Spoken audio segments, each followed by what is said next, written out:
honestly don't know where John is, if he's in America or Canada. Hello, John. How do you do?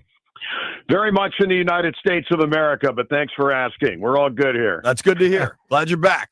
Dude, what an electric game yesterday. And I'm on a text thread with a bunch of my buddies, and early in that third period, they're like, guys, I'm really starting to get nervous about this series. And then they just turned everything around. That one hit.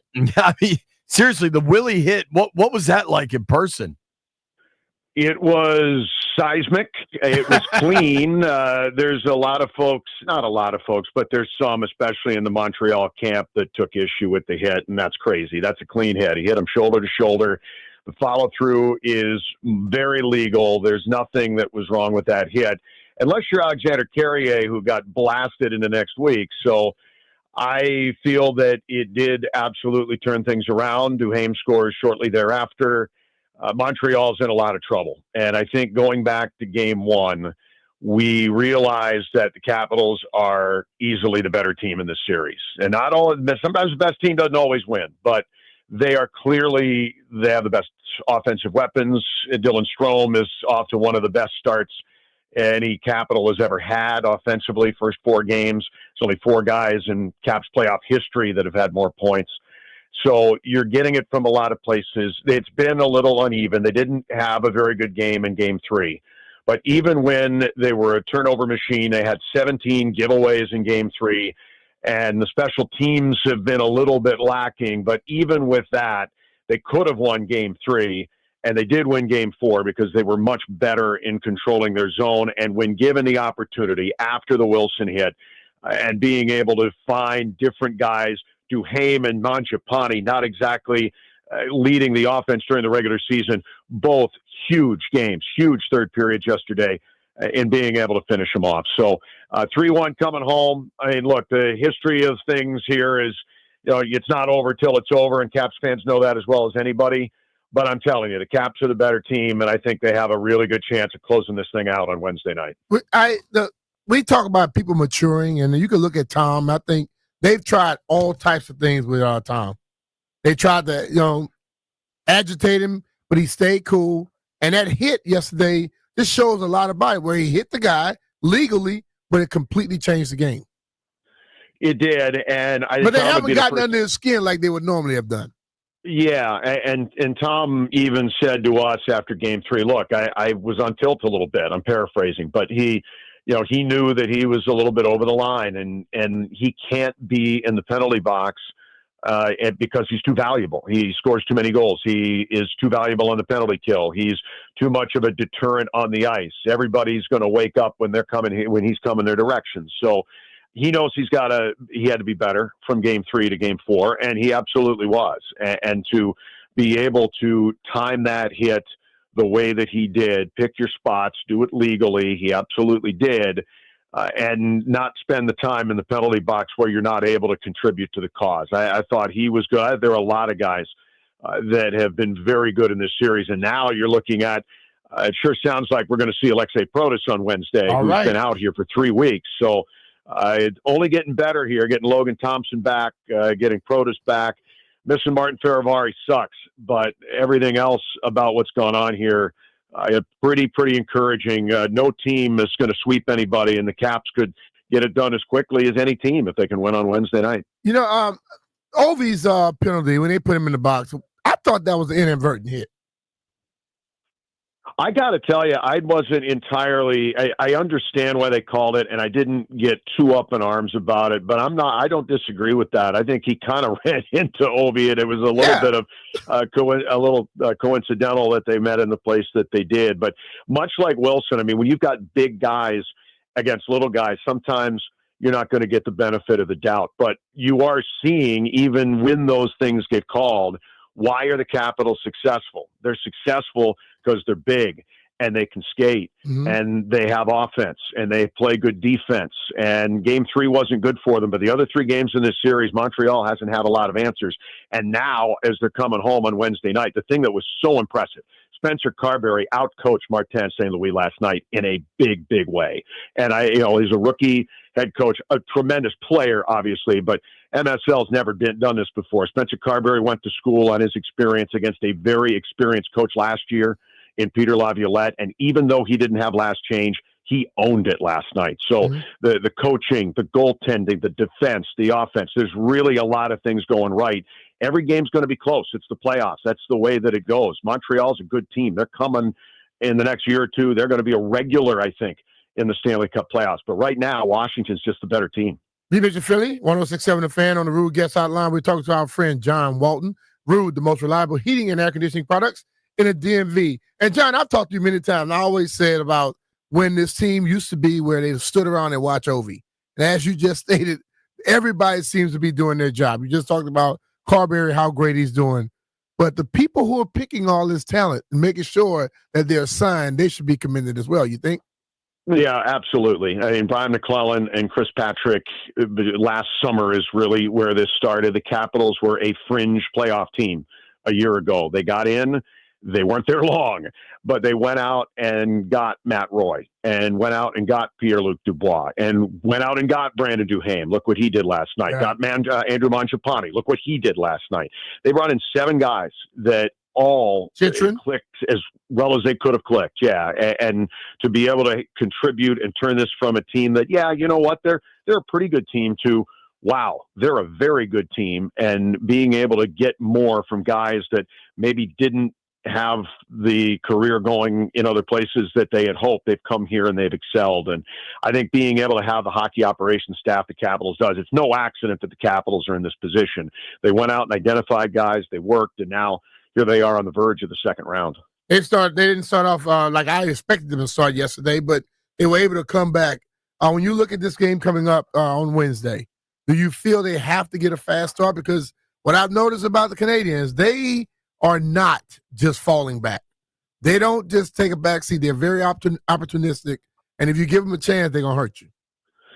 I think the real advantage, and to your point, Montreal's forwards are dangerous. Cole Caulfield is going to be a star in this league for a long time. Juraj Slafkovsky has been very good in this series, and Nick Suzuki. That whole line has been a handful, and you have to be mindful of when they are on the ice. But what made yesterday so great was the fact that you went into Bell Center, and I'm telling you guys, I've been in a lot of hockey arenas. I've been to a lot of football stadiums. I've been to a lot of baseball stadiums. That place is insane. I don't think there's a place in North America. 22,500 indoors is a lot of people. It's the biggest arena in major pro sports that's indoors. And they were insane in game 3. And you thought, okay, like you're kind of going up against the crowd, and the Caps got a little flustered, but they not only found a way to win the game, but they did it when they didn't have last change. And Spencer Carberry got all the matchups he wanted in this game. And now that's Montreal's problem on Wednesday night. They don't get last change. The Caps have their fans behind them, and they're going to have a lot of trouble. I'm not saying that it's not, there is no such thing as an easy game. Montreal is going to put their best effort forward. The fourth win is always the hardest to get, but being able to have an easier time matching, getting those combinations you want. So if you want Pierre-Luc Dubois' line out against the Suzuki line, guess what, guys? You're going to have to get through the best defense the Capitals have to offer. You didn't always have to do that in Montreal. You're going to have to do it in D.C. So there's a lot encouraging here is what I'm saying. So between now and getting going for Game 5, you know, there's a lot of folks in Montreal that thought their best chance was, okay, get it even, go to a best of 3. You're going to have one more home game. You just got to win one game in D.C. Well, now you're going to have to win a whole bunch of games in D.C. There you go. So it's a lot harder task because of what happened yesterday. Now they can try and finish it off on Wednesday. I know I heard you say that when we talked with you last week about how loud it was at the Bell Center. And I was sitting with my friends over at a little bar. And you can, you listen to some games and the crowd is so loud to where you're like, damn, it has to be like deafening inside of that place. That's how I felt yesterday. So I'm putting the challenge out. Caps fans, what you going to do? Bring it. Bring it.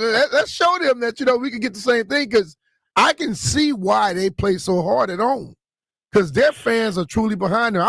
Caps fans are behind them too, but I want them to take it up another level.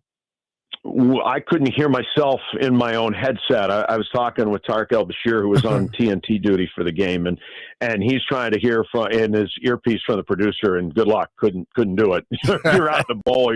What did you say? I mean, there was a lot of that over the course of 2.5 hours, but it got real quiet in the third period yesterday, and that was nice. And by the time that the Caps got that empty net goal, they were heading out into the Montreal night and looking for other things to do. So more of that.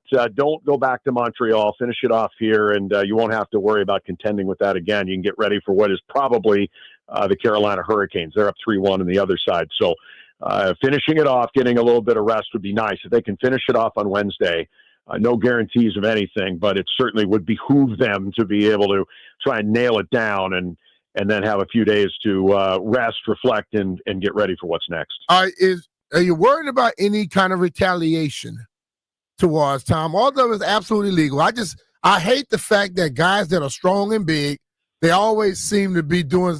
People try to make it seem like they're doing something wrong when they do stuff absolutely legal. They're just bigger than you. Yeah, I mean, that's the thing, right? And if somebody wants to try and retaliate on Tom Wilson, I wish them luck, because 6'4", 225, you can do what you want. I think Montreal, I think we've seen a lot of chippiness. We've seen a lot of stuff after the whistle. We've seen a lot of stuff at TV timeouts. Yeah, and the Caps in Montreal were both fined $25,000 today, by the way, for some of that, and trying to maybe curtail that with a little bit of monetary incentive. So what's going to happen, I think, BMitch, here in Game 5 is Montreal can't mess around with any of that. They have to win or they're going to the golf course. So they are going to put their absolute best out in the first 10 minutes on Wednesday night. You're going to see a lot of the Suzuki line with Slafkovsky and Caulfield, and they are a tremendous line, and they are a load to handle. And the Capitals are going to have to be at their best. There's no doubt. But we have seen time and time again, twice now in this series, 25 times during the regular season, the Capitals, when they have gotten behind, have come back to win. Nothing phases this group. It hasn't all year, and it hasn't in this playoff series either. And even giving up the first goal. If Montreal scores first in Game 5, I don't think anybody in that room is going to be too worried about it. Mm-hmm. I think if the Caps get the first couple of goals, I think Montreal folds up their tent and goes home. But they're going to have their best. There's no doubt. They're going to bring the house in the first 10, and the Capitals are going to have to be ready for it. Well, I hope God forgive me for this one. This dude Anderson, bro, he needs to get his. Look, I take stuff personal. He's still running around. I watched him from the first game. I'm like, this dude. Like, you go through some games and you go to series and you end up having someone you don't like. He has taken that position. He just does something a little dirty, slick, but after the fact, and Hiram gets out of there because he don't want to deal with the person he's messing with. It's funny because through the course of his career, he's a pretty good goal scorer. He was with Columbus and Montreal, and I always thought of him as a guy, it's like, yeah, decent offensive player, but he never could do anything against the Caps. 28 games in the regular season, he scored 1 goal. This is a guy with, 150, 160, 170 goals in his career. Not a bad, offensive player at all. Uh-huh. But he's taken on a very different persona here from what I think, when you only see a guy maybe, 2, 3, 4 times a year, and now you're seeing him under the bright lights in the playoffs, and he definitely has an edge to him. I don't know that I fully realize. I think he has that edge because he knows Tom can't hurt his team right now. Because if this was a regular season game and all he did is get suspended for a game, come back, he wouldn't touch him. Yeah, there's certainly something to that. I mean, he's going to do what he does. He's a competitor just like Tom is, and, he's going to bring his best too. But I think that on the whole, especially, I think the Caps get a pretty good lift. If Alexei Protas ends up coming back on Wednesday night, I think mentally that's going to be a huge lift for the penalty kill. It's going to be a huge lift for the top 6. He had 30 goals during the regular season, and now he gets a game or two to get his legs underneath him here and get ready, hopefully, for the second round and get back up to speed. After Logan Thompson, I was surprised as anybody that he was back out, and I think we all were in the media corps and for the Montreal media corps. When he left the game in Game 3, I didn't think we were going to see him the rest of the series, and we didn't see him in practice on the off day, so we didn't have any reason to think anything different. And then he came out or the skate and goes into the starter's net. Like, okay, I guess this is happening. Hey, like y'all say, hockey players are built differently, man. They are, and he certainly was, and he played great. He's been great this whole series, and hopefully he gets that fourth and final win to move him along. All right, John, man. Well, I appreciate you giving us some time, man, and we look forward to the game on Wednesday. You bet. Let's get her done, and we'll keep chatting here. Let's hope till June, guys. Let's get the little red Corvette going, brother. Listen, I can do a whole segment with Prince on you whenever you want, BMitch. You know that. I got you, man. All right, John. Appreciate you, man. Thank you very much.